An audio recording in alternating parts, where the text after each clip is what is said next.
inicialmente o CUFIE se pon en marcha para impartir o curso de aptitude pedagóxica. Entón, para desenvolver eses cursos, ou digamos esa formación, estaba ao frente a persona que no seu momento xa levaba cando se dependía de Santiago, o profesor Manuel Baña Castro. Pero o cargo de dirección se crea posteriormente e, bueno, pois eu tuve a honra de levar adiante ese inicio do centro. Inicialmente, comigo contactou o vicerrector de profesorado, que era o profesor Alfonso Barca, e me falou da iniciativa, porque todas as universidades que xa existían antes de 1970, que se crea a Lei de Educación, tiñan os ICES, os Institutos de Ciencias e Educación. As universidades que se crearon posteriormente, como é o caso da Coruña, que se crea no ano 90, ou a Universidade de Vigo, non tiña o ICE, que era o Instituto de Ciencias e Educación, que se encargaba de desenvolver o curso de actitud pedagóxica e tamén outro tipo de formacións, de cursos, xornadas e demais. Entón, o profesor Alfonso Barca me fala desa iniciativa e me pide que elabore a memoria que se levou á Xunta de Goberno e se aprobou. Entón, se aproba a memoria e na memoria xa se contemplaba, ademais do que sería o CAP, o curso de actitude pedagóxica para profesorado de secundaria, tamén iniciativas de formación e de innovación para o propio profesorado da Universidade da Coruña. De aí o nome, Centro de Formación e Innovación Educativa. Aí tamén, digamos, está o xermen da idea e do propósito que había. Foi un reto apasionante, teño que decir, e creo que se enmarca dentro da creación de máis servicios da propia nacemento e consolidación da Universidade da Coruña. Entón, eran momentos tamén convulsos porque había que facelo todo de novo. A Universidade da Coruña se crea no ano 90, ca segregación da Universidade de Santiago, e houbo que poñer todo en marcha, é dicir, o campus del Viña non existía. Inicialmente o CUFIE se sitúa na Facultade de Socioloxía e, ademais dese primeiro reto de levar a cabo o curso de actitude pedagóxica, que ao inicio se fixo tal cual estaba diseñado como en Santiago, pero despois, e tendo en conta que, bueno, eu me dedico na investigación e na docencia, a formación docente, pois a verdade é que foi tamén unha posibilidade de concretar e de operativizar o que investigo, sobre o que escribo, de como organizar, de como diseñar, de como levar adiante a formación do profesorado, de calquera nivel educativo.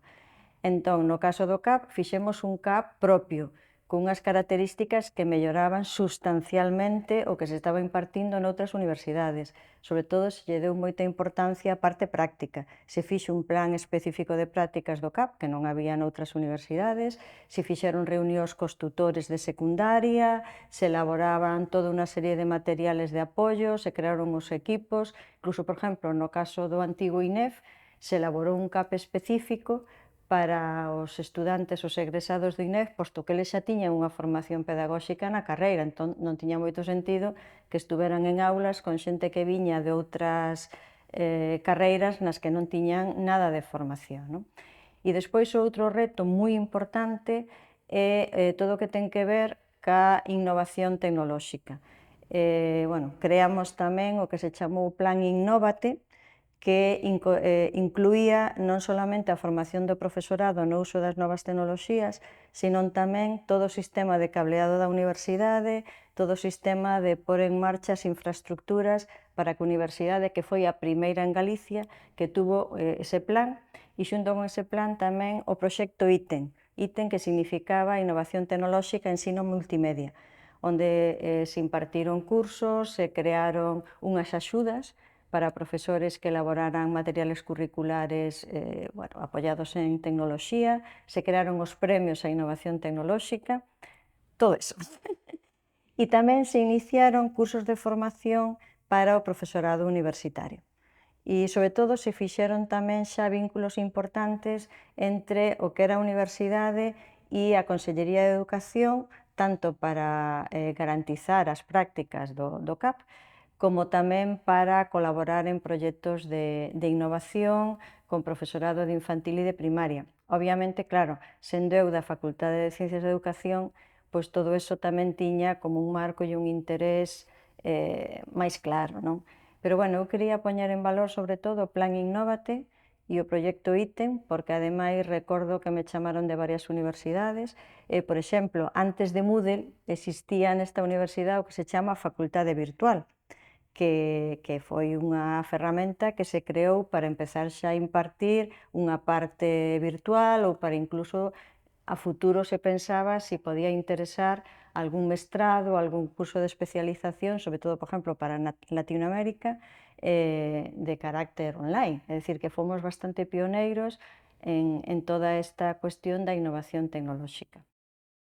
Antes de entrar na universidade eu fun profesora de primaria, bueno, de EXB, que era como se chamaba entonces, e eu xa fun directora dun centro de formación continuada do que hoxe son os CFRs, os Centros de Formación e Recursos. Eu xa fora directora dun centro de formación continuada e, polo tanto, xa coñecía un pouco estas dinámicas, non? E, ademais, tamén fun a primeira directora do Centro de Formación e Recursos na provincia de Ourense. E, polo tanto, pois todos estes inicios, todo de establecer, digamos, a nivel micro, meso e macro, pois a nivel macro, a nivel institucional, que os directivos entendan o que significa, que confíen, que se consigan os recursos, a nivel meso, formar equipos, non? Unha persona sola non conduce, non vai a ninguna parte, e despois, a nivel micro, pois na cotidianidade,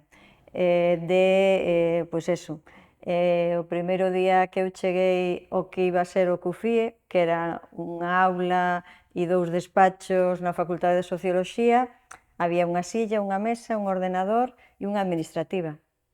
E tiñamos que empezar a matricular, porque era mes de setembro, os estudantes que iban a empezar o CAP. E entonces, bueno, pois a nivel micro, desde os detalles máis pequenos os enchufes, os ordenadores, de folios, de todo, e a nivel macro, pois ter unha visión e, pois eso, non só responder ás exixencias do que significaba o CAP e que era un volumen de 800 estudiantes que tuvemos algún ano, 600 ou 800, porque ademais coincidiu cas noticias constantes de que era o último ano e cada vez era o último ano. E efectivamente tamén tuven a sorte de participar en varias reunións a nivel de todo o Estado español para buscarlle unha saída ao CAP. O CAP non lle gustaba a ninguén, entonces houve unha proposta intermedia que foi o TED, o título de especialización didáctica, e finalmente, bueno, ao chegar todo o que o Espacio Europeo de Educación Superior, a reestruturación dos grados dos mestrados, se optou por que o CAP fora sustituído por o mestrado de secundaria que temos ahora mismo. Pero no medio outras iniciativas.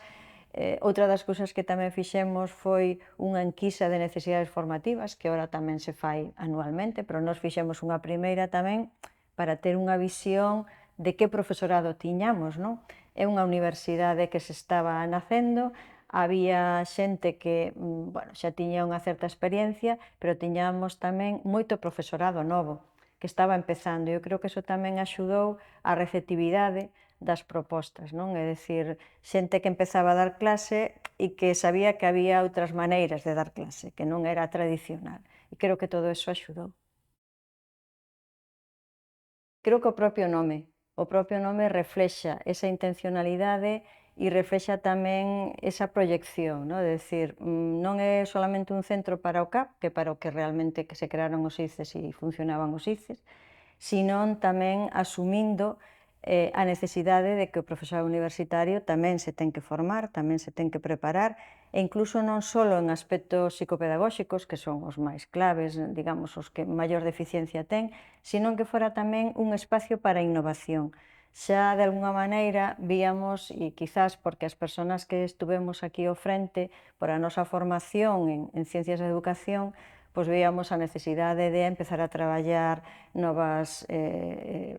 con novas metodoloxías, bueno, novas, xa non son novas afortunadamente, pero que naquel momento falar de PBL, falar de aprendizaje por proxectos, aprendizaxe cooperativa, pois todo eso, a ver, en educación sí, pero nas outras carreiras quedaba como moi lonxe.